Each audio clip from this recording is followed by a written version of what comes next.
Bonjour et bienvenue dans la quotidienne de School TV, l'émission qui vous raconte l'éducation au quotidien. Au sommaire aujourd'hui, l'école est en France une affaire d'État. D'ailleurs, la nation s'est construite sur son école.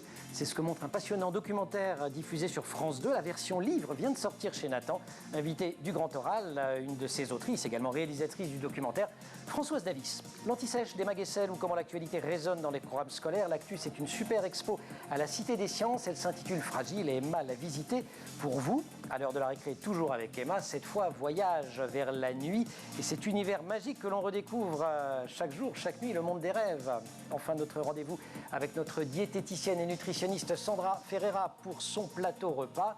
Un Halloween, plaisir et diététique, c'est possible, elle va le prouver sous nos yeux et nos papilles Zesbody. La quotidienne de School TV, c'est parti, Grand Oral. Histoire d'une nation, l'école. C'est un documentaire de 2 fois 60 minutes diffusé sur France 2, désormais disponible sur la plateforme France TV. Et puis, il y a ce livre sorti chez Nathan sous le titre « Grandes et petites histoires de l'école ». Le tout est co-signé Karl Aderold et Françoise Davis. Françoise Davis, qu'on a le grand plaisir de recevoir aujourd'hui. Avec elle, on va feuilleter la version livre de ce formidable travail. Bonjour Françoise. Bonjour. Paradis perdu, c'est une expression qui arrive dès la première page du livre qui retrace l'histoire de l'école depuis le début du 19e siècle. On dira d'ailleurs pourquoi vous avez choisi en gros Guizot et 1830 ou 33 pour faire partir votre histoire. Mais l'école, c'est d'abord le siège de la nostalgie. Oui, d'abord parce que c'est l'enfance, donc forcément il y a une part de nostalgie. Il y a donc une part de mythe très très forte, parce que vaut mieux oublier les mauvais souvenirs et garder les bons. Et puis une part aussi de c'était mieux avant, qui est assez qu'on essaye de déconstruire un peu et de façon énergique dans ce livre, quoi. Que vous déconstruisez de manière extrêmement énergique, mais tout en lui donnant la parole, oui, avec plein de témoins qu'on entend dans le documentaire. Mais il y a Pénac, il y a Thierry Desjardins, il y a Franck Gastambide. Enfin, comment vous avez choisi d'ailleurs tout ça? Alors Pénac, c'est un peu évident, il y a eu Chagrin d'école, oui, voilà. Mais pour d'autres, c'est moins évident. L'envie, c'était qu'il y ait des gens de partout en France, connus et pas connus, et puis de tous âges. Et puis il y a aussi une part de générations d'enseignants, des familles comme ça où il y a des générations d'enseignants et des familles et des gens qui n'ont pas forcément un très bon souvenir de l'école, mais pas forcément non plus des gens qui ont réussi.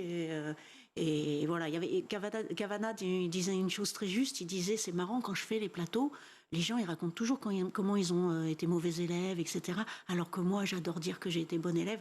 Mais parce que lui, voilà, l'école pour lui, c'était cette école qui Cavana comme François Cavana. François Cavana, voilà. Voilà. Donc voilà, donc l'idée, c'est vraiment de raconter l'école, notre école à nous tous, mais en racontant quand même aussi des choses qu'on n'a pas perçues dans l'histoire de l'école.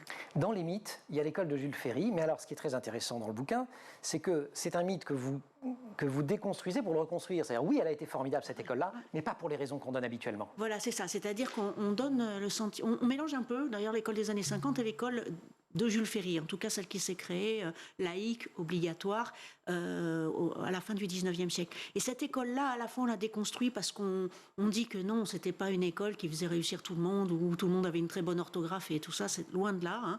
C'est une école où les enfants n'allaient pas toujours énormément, etc. Le certif, c'était pour une minorité. Mais on va aussi à l'inverse de ce qu'on pense parfois avec... on pense qu'il y a eu... qu'ils étaient sévères, qu'il y avait les blues, enfin les uniformes, etc. Alors non, c'était une école... Très encourageante, qui était du côté de l'élève, en fait. Ils venaient chercher les enfants parce que sinon, ils ne venaient pas. Et donc, il fallait leur donner envie. Et puis, il y a beaucoup de témoins qui nous ont dit, ça, donc c'est pas des témoins de cette époque-là, mais après, qu'au début, quand même, notamment à l'école rurale, où le tirage d'oreille des instituteurs, il était quand même beaucoup moins dur que ce qui se passait à la ferme. Et donc, c'est plutôt un endroit lumineux entre tout, dit le ministre de l'Éducation, enfin, pas le ministre, mais le responsable de la pédagogie de Jules Ferry. Qui était Ferdinand Buisson. Ferdinand Buisson. Qui était aussi un grand monsieur à qui on doit encore plus l'école de Jules Ferry qu'à Jules Ferry lui-même, d'ailleurs, parce qu'il reste directeur de l'école pendant très très longtemps, voilà, bien plus longtemps que Jules Ferry. Dans les noms d'ailleurs auxquels vous donnez un lustre, souvent un petit peu oublié, il y a Guizot. Il y a Guizot. Oui, nous on prend l'école avant Jules Ferry, parce que l'école n'est pas un projet, n'est pas d'abord le projet de Jules Ferry. L'école, c'est l'idée vers 1830, en effet, que y a tellement de révoltes que l'État se dit faut discipliner les Gavroches. Et donc du coup, ils imposent à toutes les communes d'avoir une école. Et puis aussi, et donc là, on apprend beaucoup les devoirs envers Dieu, plus que à lire et à écrire. Mais ce qui est génial dans toute cette histoire de l'école, c'est que dès qu'on ouvre une petite porte, les gens l'apprennent pas comme l'État a pensé, mais beaucoup plus. Quand vous dites les gens, c'est en fait les personnes auxquelles l'école est destinée pour leurs enfants. Voilà, pour leurs enfants, voilà. Ils prennent plus. Et ce qu'on voit aujourd'hui toujours d'ailleurs, quand on dit on va avoir plus d'enfants au niveau du baccalauréat, tout le monde suit, classe moyenne, classe populaire, etc. Tout le monde y va. Il y a un désir d'école qui se crée tout de suite. Il y a un point qui est extraordinairement français aussi, c'est que dès le début, l'école, elle n'est pas là seulement pour enseigner, elle est là pour faire partager une morale, pour fabriquer une nation. Oui, alors c'est lié à, voilà, donc c'est lié à l'histoire, on va discipliner. Voilà. Et puis l'école, c'est vraiment l'idée de savoir comment on vit en commun. Et donc, Ferry, là-dessus, c'est vraiment ça son projet, c'est-à-dire comment faire rentrer la République dans le cœur des Français qui ne sont pas forcément convaincus du bienfait de cette... Et là, on ne va pas pouvoir tout raconter, mais on va inventer les Gaulois, littéralement, dont on ne parlait absolument pas. Ça, c'est l'œuvre de Lavis, l'historien. On va inventer Vercingétorix. Alors, quand je dis inventer, il existait. Mais en tout cas, on va faire des héros nationaux. On fabrique des héros nationaux. Voilà. En plus, on vient de se prendre une tripotée en 1870. On est un petit peu vexé. Oui, donc, il faut fabriquer des citoyens. Il y a plein de grands mythes. Notre fil rouge, c'est l'idée qu'une école de la République ne peut être réellement républicaine que si elle sert sa devise, l'émancipation intellectuelle et sociale. Ça, c'est vous qui le dites. Extrait de Grandes et petites histoires de l'école. Ça vient de sortir. C'est chez Nathan. On reçoit la co-autrice Françoise Davis et on continue à discuter après l'Anti-Sèche chez Maguessel. Emma, bonjour. Bonjour. L'actualité en ce jeudi, c'est une exposition intitulée Fragile à la Cité des Sciences et de l'Industrie à la Villette à Paris, dans le 19e arrondissement. Expo que vous conseillez vivement d'aller voir en famille. On profite des vacances pour vivre une chouette expérience avec les tout petits. Mais oui, parce que c'est vraiment pour eux. C'est vraiment de 2 à 6 ans. Ensuite, c'est peut-être un petit peu... Ils sont peut-être un petit peu trop grands, quoique j'y suis allée toute seule et franchement, j'ai passé un très très bon moment. Bon, donc vous avez 5 ans et demi, donc c'est vrai, dans la tranche d'âge. J'avais oublié. Comment on fait pour capter l'attention des tout petits comme ça? Mais ils ont été malins à la Cité des Sciences. Ils ont construit l'expo sous forme d'histoire. Une histoire avec 6 personnages. Alors, il y a Windy, le ballon de baudruche, Iggy, l'œuf, Folia, la feuille de papier, Glitch, le savon et Plot, la pelote de laine. Ça en fait 5. Mais tout ce petit monde est rejoint par Rocky, le caillou. Et c'est là que l'histoire commence. Alors qu'ils sont tous en train de s'amuser, Rocky, le caillou, tombe et se casse. Et les 5 personnages vont partir à l'aventure pour le rafistoler et les visiteurs avec eux. C'est donc une histoire qui se visite. Et si même Rocky le caillou se casse, c'est qu'il est donc fragile et c'est cette fragilité que les enfants vont expérimenter pendant l'expo. Exactement. Qu'est-ce que la fragilité? Comment la concevoir, l'accepter, l'apprivoiser? C'est tout cela qu'on va pouvoir expérimenter dans cette expo. On a souvent l'habitude d'entendre cette phrase pour un jeune enfant. Attention, quand tu le prends, telle ou telle chose, c'est fragile. Et bien là, on va pouvoir concrètement le faire comprendre et le faire sentir aux enfants. On va pouvoir casser des trucs. Mais oui, mais c'est aussi ça, c'est sentir que c'est fragile. Parce qu'ils vont être mis à contribution, les enfants. Ils feront partie intégrante de l'histoire, puisqu'ils vont aider les personnages et donc, à travers eux, expérimenter la notion de fragilité. Par exemple, il va falloir aider l'œuf Iggy à dévaler une pente sans qu'il ne se brise et en le protégeant. Ça va être l'occasion pour l'enfant d'apprendre à expérimenter la chute, de mieux maîtriser ses gestes et sa précision. Ensuite, dans la rivière, le savon Glitch risque de se dissoudre si on ne l'aide pas. Et donc, les enfants vont pouvoir construire un petit bateau à l'aide d'une feuille de papier. Mais la feuille de papier, ça peut se déchirer extrêmement facilement, mais là, dans ce cas-là, elle devient très résistante, c'est ça? Oui, c'est exactement ça que ceux qui ont conçu l'expo ont voulu faire. Ils ont voulu montrer qu'on peut être fort et fragile à la fois et qu'on peut faire de sa fragilité une force. Et puis surtout, cette expo permet de voir que la fragilité peut se transformer en force à l'aide du collectif. Windy, le ballon de baudruche, se retrouve coincé dans un arbre après avoir été emporté par une tempête et les enfants vont devoir s'y mettre à plusieurs pour le sauver. Bon, et alors Rocky, le caillou, finalement, vous l'avez sauvé? Mais oui, mais bien sûr, après tout ce trop périple, forte. mais je suis trop forte. Les enfants et les 5 personnages vont enfin arriver au pays Marabout de Ficelle. Et oui, où ils vont donc pouvoir rafistoler Rocky le caillou. Ils vont tous faire de leur... Tout ça, on va pouvoir vraiment le faire. Hein. De ses propres mains. Voilà, de ses propres mains. Il y a tout le matériel, des cordes, des élastiques, des bouts de tissu. On peut vraiment lui faire un look d'enfer à Rocky.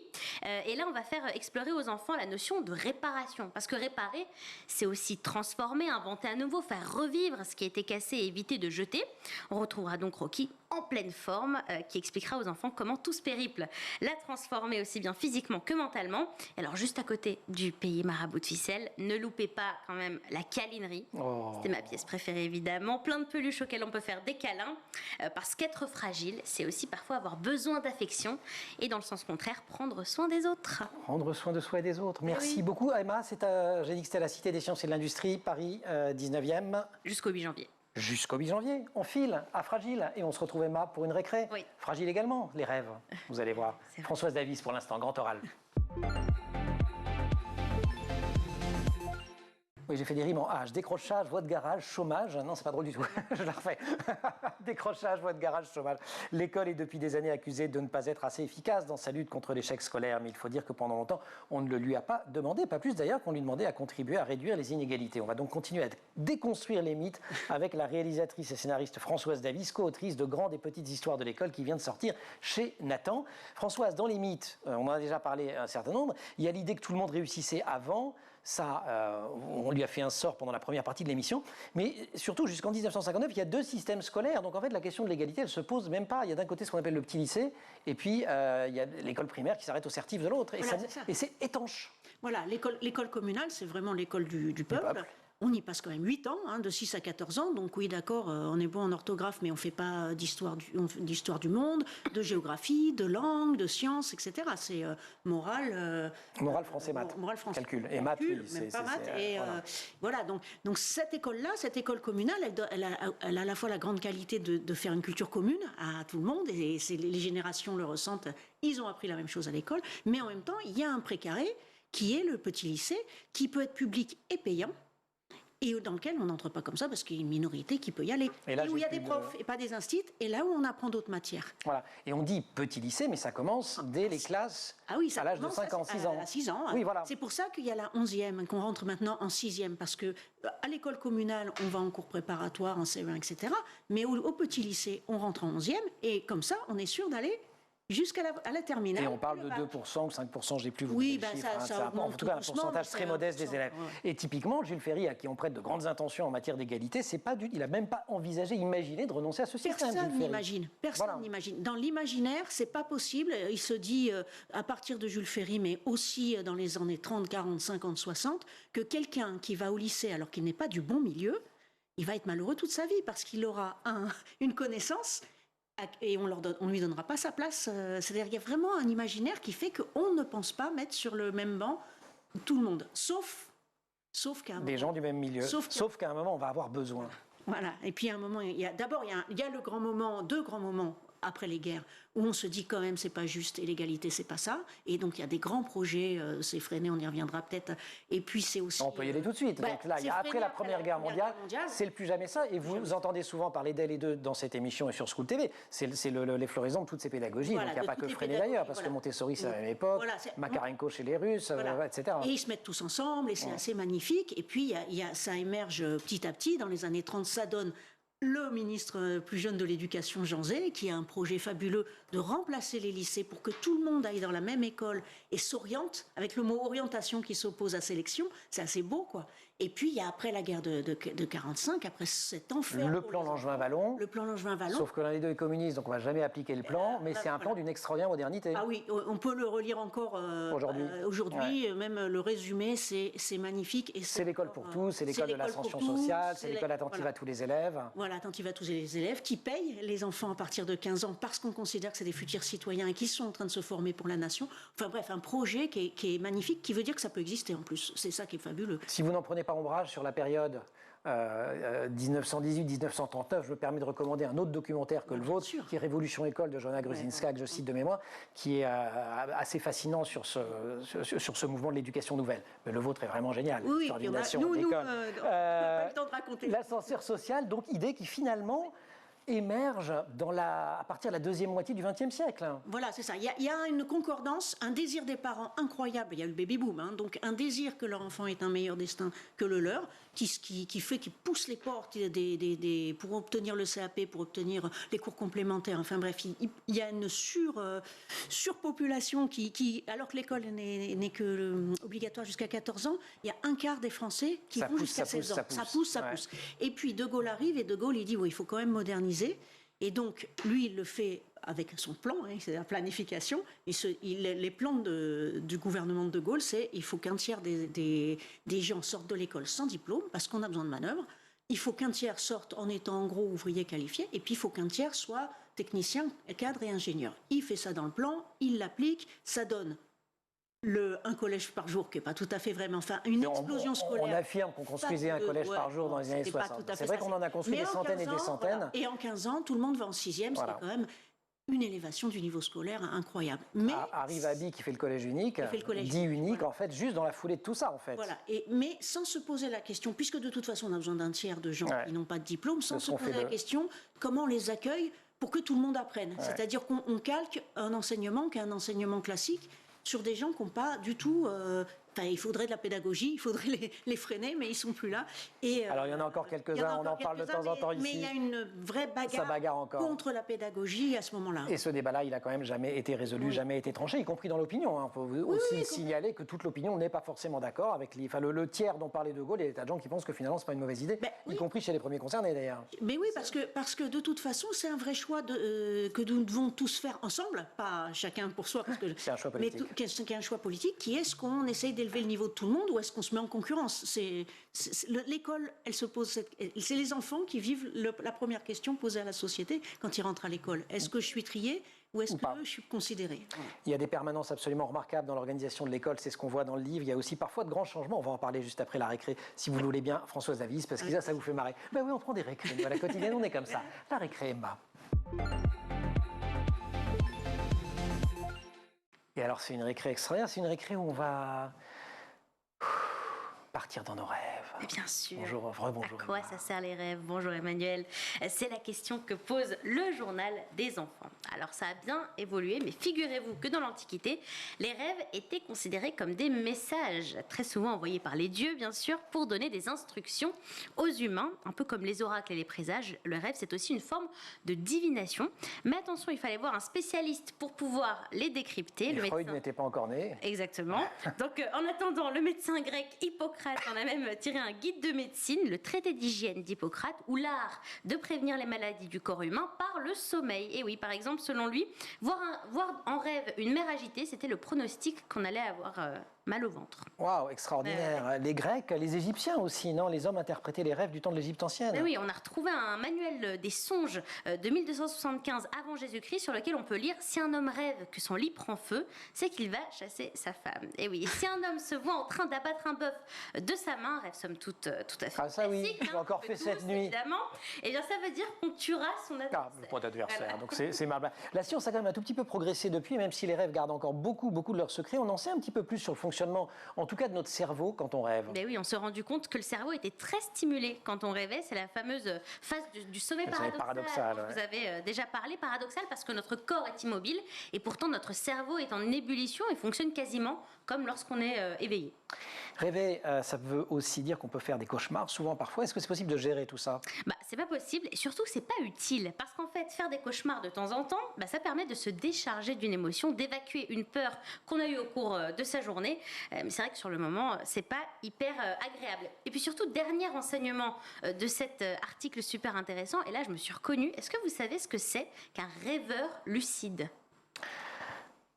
Un rêveur lucide, c'est le fait de se rendre compte qu'on est en plein dans un rêve et de pouvoir décider en direct de ce qui va se passer dans son rêve, de contrôler son rêve, quoi. Ça vous est déjà arrivé?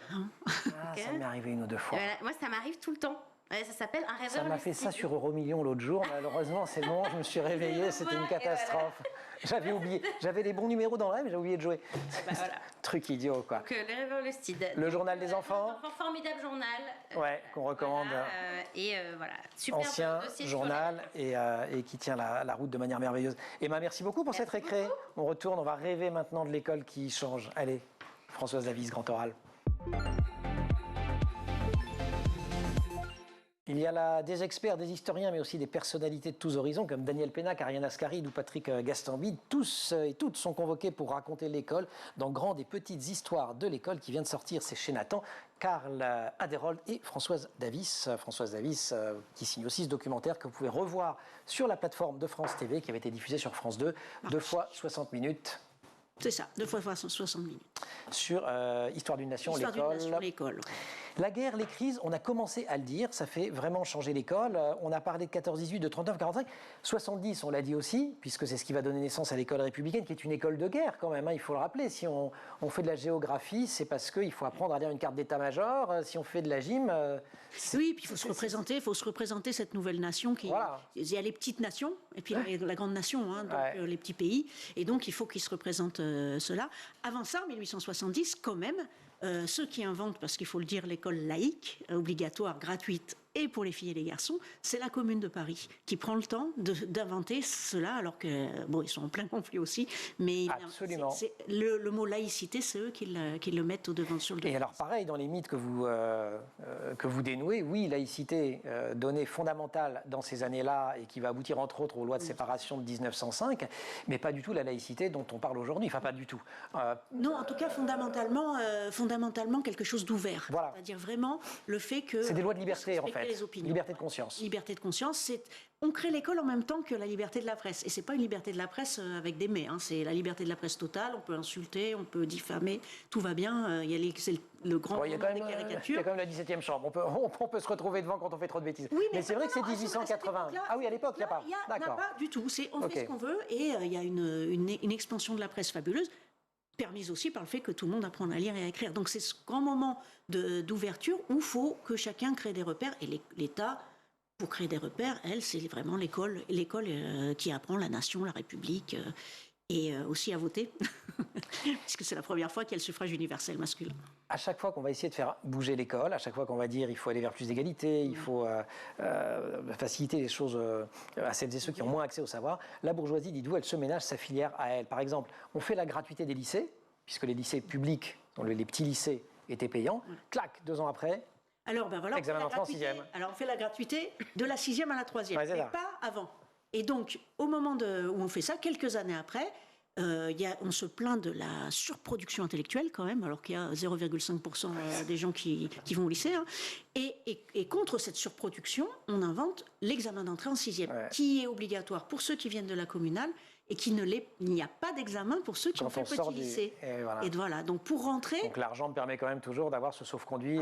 Toujours, oui. Et puis d'être dans cet univers-là. C'est-à-dire que les autres sont un peu déplacés dans l'univers du lycée qui a ses codes, ses façons de parler, et puis dont on va de père en fils. Et pour bien dire qu'on n'est pas en train de faire de politique en disant tout ça, je vous cite, quand il s'agit de préserver l'intérêt des enfants de certaines couches sociales, il n'y a plus de clivage politique. C'est gauche-droite tout confondu, hein, donc on ne va pas...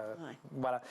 Et derrière ça, une idée essentielle, c'est que pour légitimer ce système, qui est structurellement inégalitaire, on vend l'idée que l'effort paye, et donc finalement que la réussite est individuelle, d'où qu'on vienne. Ce dont on sait aujourd'hui que c'est faux, mais c'est pas grave, on continue à nous vendre cette idée. On continue. Si nous, tu travailles, ça va marcher. Oui, il y a Thierry Desjardins qui était formidable parce que honnêtement il raconte vraiment l'histoire, mais on a demandé à plusieurs autres personnes qui étaient de père en fils, à Henri IV, etc., qui nous ont dit non mais ça n'a rien à voir avec mon père et mon grand-père, c'est parce que je travaille très bien et que j'ai fait des efforts. Et donc c'est encore quand même l'idée que ça n'est que l'effort et le mérite qui fait qu'on est dans ces beaux lycées.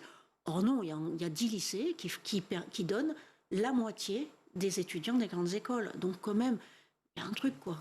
Quand même encore un petit truc. Il y a un truc à l'intérieur. Le titre du dernier chapitre, François, c'est « Ensemble ou séparés ». C'est plus que jamais la grande question. C'est pour ça que vous avez eu envie de faire ce documentaire, après d'autres sujets du même état d'esprit que vous aviez traité. C'est à la fois vraiment l'école, c'est formidable, quoi. Voilà, c'est un lieu d'émancipation et c'est un lieu de tri et de sélection sociale. C'est les deux imbriqués. Et donc, il y a vraiment à comprendre quel désir, nous tous, on a envie. Est-ce qu'on a envie d'avoir l'école pour tous, pour vivre ensemble? Et à ce moment-là, on va tenir, la nation va tenir. Ou alors, on décide que c'est chacun pour soi. Et là, on va l'apprendre à nos enfants aussi, et ça va être difficile de vivre ensemble. Grandes et petites histoires de l'école. J'ai lu dans ma vie 1 ou 2 bouquins d'histoire de l'éducation, je ne vous le cache pas. Celui-ci est un des plus vivants, un des plus passionnants que j'ai pu lire, un des plus clairs aussi, Françoise. Il est vraiment génial. Vous ferez également nos félicitations à Karl Aderol. Vous restez avec nous, parce qu'alors nous, il y a quand même un truc qui est très important à l'école, c'est la cantoche. Et on a une spécialiste absolue du plateau repas. Elle va nous rejoindre, Emma, si vous lui laissez la place. Avec plaisir, c'est Sandra Ferreira, plateau repas. Sandra, bonjour. Bonjour. Sandra Ferreira, notre diététicienne, nutritionniste, toujours au plus près de l'actualité, au cœur des frémissements de ce monde. Et c'est bientôt Halloween. Et vous allez donc nous présenter aujourd'hui quelques petites recettes effrayantes, délicieuses et bonne pour la santé des enfants. J'ai rêvé un moment qu'elle arrivait ici, les bras chargés de Bonbec, et non, c'est raté. Non, jamais. On aurait pu. Vous savez qu'avec moi, rien n'est interdit. Rien n'est impossible. Mais bon, aujourd'hui, on va parler... On va manger de la citrouille. Eh ben non, on va même pas parler de citrouille. Alors, c'est vrai, je vous l'accorde, c'est le symbole d'Halloween, la citrouille. Oui. Vous saviez qu'avant, le symbole de la citrouille, c'était un autre légume. Est-ce que vous le savez? Eh bien non. Aucune idée de quel légume ça pouvait être avant? et c'était le navet. Rien à voir. Mazette. Un peu moins de l'amour, je trouve. Mais alors, l'histoire, pour la petite légende quand même, Jack. Bah oui, ça je connais l'histoire de Jack. Jack, voilà, personnage paresseux, ivrogne, n'a pas été accepté à sa mort ni par le paradis, ni par l'enfer. Et il a été, on va dire, condamné à errer comme ça éternellement dans le noir, juste éclairé, avec un navet évidé, avec une bougie dedans. Paraît-il qu'à chaque Halloween, il réapparaît. C'est tout petit le navet, c'est pas pratique. C'est ça. Donc, comme c'est petit et pas pratique, avec le temps, on a imaginé. Ah, c'est pour ça qu'on a mis la citrouille. Une citrouille qui est plus simple à évider, à sculpter, etc. D'accord. Halloween, qui est une fête traditionnelle qui remonte à 8 siècles en France, non, pas du tout. Pas du tout. Ouais, c'est arrivé en France à peu près dans les années 90. Voilà, hein, on a du mal à l'installer en France, parce que c'est jugé un peu commercial. Enfin, moi, commercial ou pas, moi je trouve que c'est une bonne occasion de faire de la cuisine avec ses enfants, de s'amuser. Et c'est pour ça qu'aujourd'hui, on va parler de recettes saines. On n'est pas obligé de faire des choses super sucrées ou super grasses. Donc je ne parle pas de citrouille aujourd'hui, mais quand même des graines de citrouille, parce que vous allez tous certainement utiliser des potirons, des citrouilles, des courges. On les jette, les graines. C'est dommage de les jeter. Je dirais même que c'est un massacre de les jeter. C'est trop dommage. Parce que c'est très riche en protéines, donc ça c'est bon pour la santé. C'est très riche en fibres. Ça a plein de vitamines, d'antioxydants. C'est vraiment bon pour la santé, les graines de courge. Et c'est très simple. Vous récupérez tout simplement les graines alors quand je dis courge, c'est potimarron, potiron, citrouille. Tout. Ouais, les graines quoi. Les graines. Tout simplement, vous allez les faire laver, vous les lavez, vous les faites sécher dans un torchon. Et après, c'est très très simple. Dans un bol, vous mélangez. Pour ma part, je trouve que c'est bon de faire curry, paprika, un peu de sel, un peu d'huile d'olive. Vous mélangez vos graines, vous les mettez à plat sur du papier sulfurisé, sur une plaque au four 160 degrés et ça donne ça en apéritif. T'es venu avec, je me suis dit... dégustation. Bah oui, alors du coup, j'ai fait de la purée de potiron ce week-end. J'en ai profité. Vous n'êtes pas allergique à la graine de courge, François? Bah, je l'ai testé. Hein. Alors là, c'est au curry. Au curry. Ou curry paprika. C'est pour l'apéro. C'est pour l'apéro. Génial. C'est l'apéro. Curry, paprika, voilà. Sachant que quand on les cuit, l'idéal c'est de servir à vos invités juste après. Mais c'est pas mauvais. Non, c'est pas mauvais, oui. Mais alors quand c'est chaud, c'est idéal, vraiment. Mais non, mais parce qu'en fait, elle nous dit des trucs. Elle me dit avant, elle me dit, si c'est pas très bon, faites quand même semblant que. Mais en fait, c'est bon en vrai, quoi. C'est pas bien de le dire, ça. Ouais, mais c'est bon en fait. Mais là, j'ai dit ça. Ah ouais, vous faites noter la recette, c'est vachement bien. Il y a l'apéro alors. Bon, après l'apéro, on se fait quoi? Une petite recette de champilleux. Champilleux, un mélange de champignons en forme d'yeux, les yeux. Bah oui, il faut que ça soit un peu effrayant Halloween quand même, si c'est sain. Le principe, c'est de prendre des champignons de Paris, tout simplement, et on va les farcir avec quelque chose de assez sain, comme on voit là sur la photo. Ça, on a le côté un peu Halloween, mais très sain, parce qu'on va farcir quoi? Avec ou du tofu, si vous êtes plutôt végétarien, ou de la viande hachée. Un peu d'ail écrasé, du jus de citron, du sel, du poivre, tout ça, on le met dans le champignon, on met au four. Et après, en fait, on va décorer ce qu'on a vu sur la photo pour faire l'effet sanguinolent de l'œil avec des petites tomates séchées, petites rondelles d'olive noire pour faire l'œil. Et on a les petits champilleux magnifiques et sains. Et pour le dessert? Oui, vous vouliez un petit dessert. Un cimetière de mousse au chocolat. Parce que la mousse au chocolat, on a un peu peur. On entend un chocolat, on se dit mais qu'est-ce qu'elle raconte?